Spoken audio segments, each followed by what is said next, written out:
Comment arrêter hyperventilating? Hyperventilation se produit quand une personne trop respire, inhale et exhale très rapidement et superficiellement. En règle générale, les attaques de panique ou d'anxiété se traduira par une personne hyperventilation. Cependant, il y a certaines conditions médicales supplémentaires et éventuellement graves qui peuvent aussi causer une personne à l'hyperventilation. L'hyperventilation peut provoquer des effets perturbateurs sur le corps qui peut même augmenter les sentiments de panique ou d'anxiété, conduisant à poursuivre hyperventilation. En apprenant plus sur les causes et les symptômes de l'hyperventilation, vous pouvez aider à rétablir votre rythme de respiration naturel. L'hyperventilation est une condition dans laquelle vous commencez soudainement à respirer très rapidement. La respiration saine se produit avec un bon équilibre entre la respiration de l'oxygène et la respiration du dioxyde de carbone.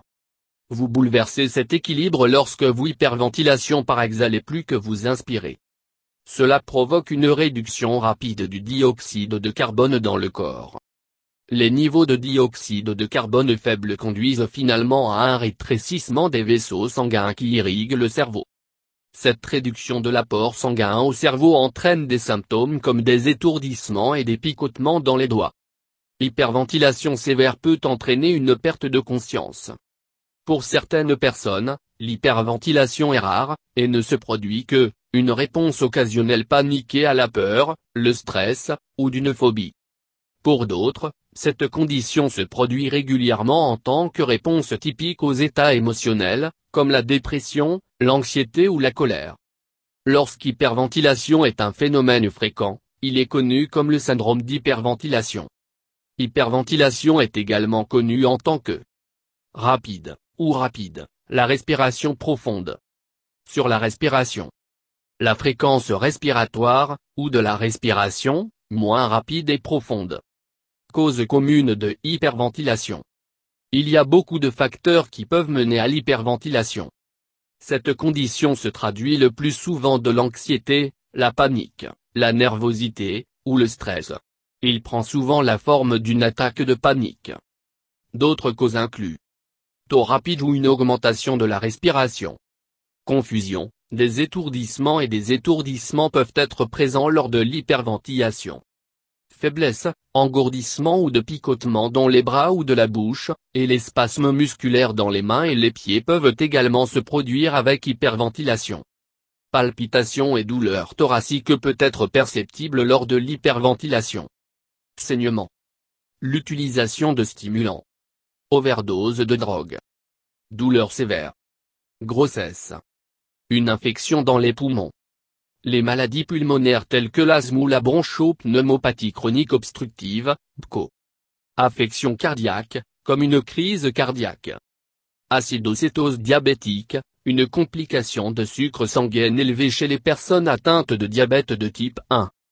L'hyperventilation peut également se produire en raison des problèmes causés par l'asthme ou l'emphysème ou après une blessure à la tête.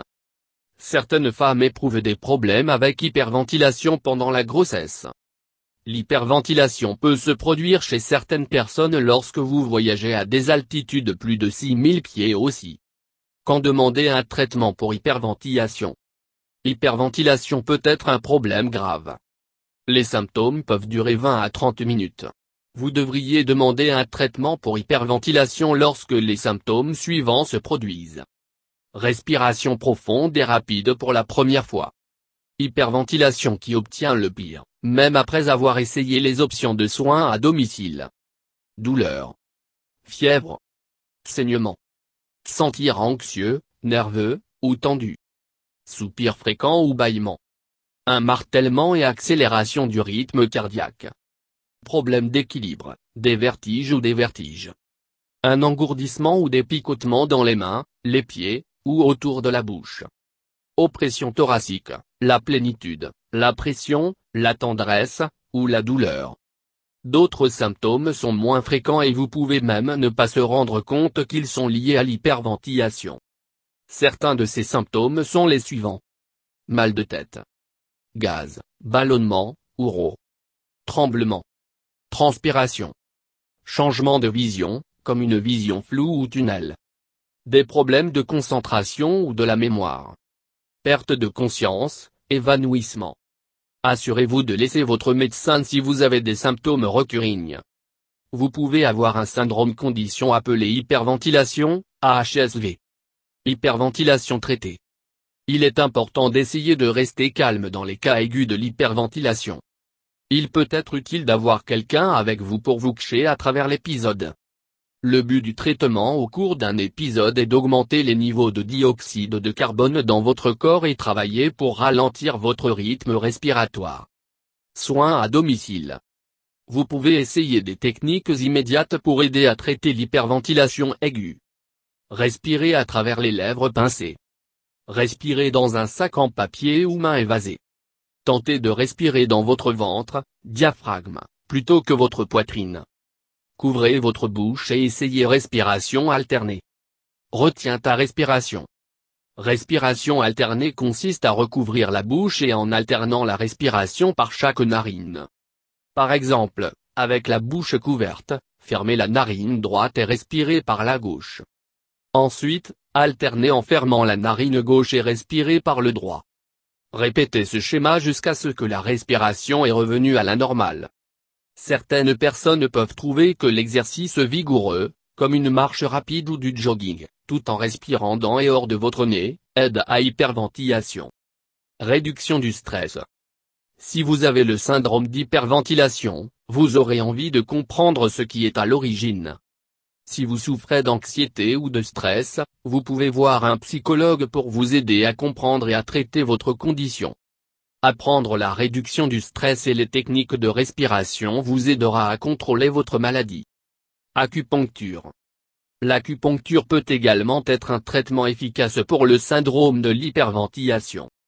L'acupuncture est un traitement alternatif basé sur la médecine traditionnelle chinoise.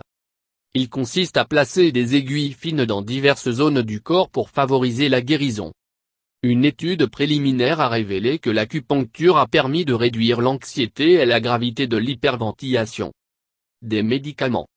Ceci inclut respiration alternée narine, respiration profonde du ventre, et pleine respiration du corps. Exercices esprit-corps, tels que le tai chi, le yoga ou le qigong. L'exercice régulier, marche, course, vélo, etc., peut aussi aider à prévenir l'hyperventilation. Rappelez-vous de rester calme si vous ressentez un des symptômes de l'hyperventilation. Essayez les soins à domicile et respirez méthode pour obtenir votre respiration sur les rails et assurez-vous d'aller voir votre médecin. L'hyperventilation est traitable, mais vous pouvez avoir des problèmes sous-jacents. Votre médecin peut vous aider à obtenir à la racine du problème afin que vous puissiez commencer le traitement et de revenir sur la bonne voie.